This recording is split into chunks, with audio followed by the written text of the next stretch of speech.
Hey everybody, Johan Magnusson here, Big Swede Barbecue, and today we're making a venison stew on the Beale Street, powered by Memphis.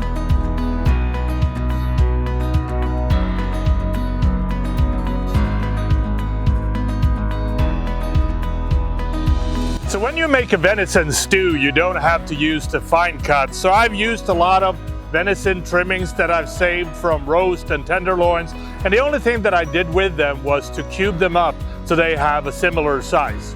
So let's get started to cooking these. The first thing that we want to do is mix 1 cup of flour with half a cup of the Big Swede Barbecue Badass Texas booze, and then we want to toss the venison cubes in this. We're doing this for 2 reasons. One, the Badass Texas booze will give the venison great flavor, and the flour will help thickening up the stew. We're gonna brown the venison cubes in this cast iron skillet, so you want to set up your Beale Street powered by Memphis to direct flame mode and the setting to medium. So let's start with that. Place the cast iron pan in the grill and add the butter when the pan is hot. When the butter has melted, you want to start browning the venison cubes on all sides. Work in batches and brown them all around.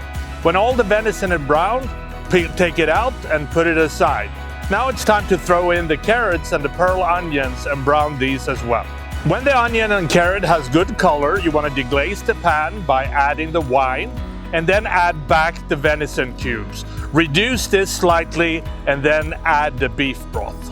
Remove the pan from the grill and change the direct flame insert to the easy access insert. Also reduce the temperature to 400 degrees. Now you want to let this venison stew simmer for about 2 hours. So it's been about 2 hours now and the venison stew is coming along nicely. So now we want to add a little bit of extra flavor to it. So we have some chanterelle mushrooms that we quickly sauteed, and then we have red currant jelly that we're going to add to just give it a little bit of a sweetness and a rounder flavor.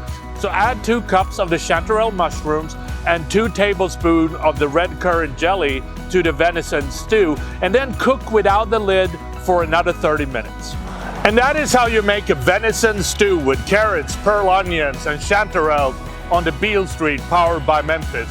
If you like this recipe, please subscribe to our YouTube channel or check out our website, www.bigswedebarbecue.com, for more recipes like this. And I think the only thing left for me to do is to try the venison stew and see what it tastes like. That is really good. I hope you try this at home. Happy grilling.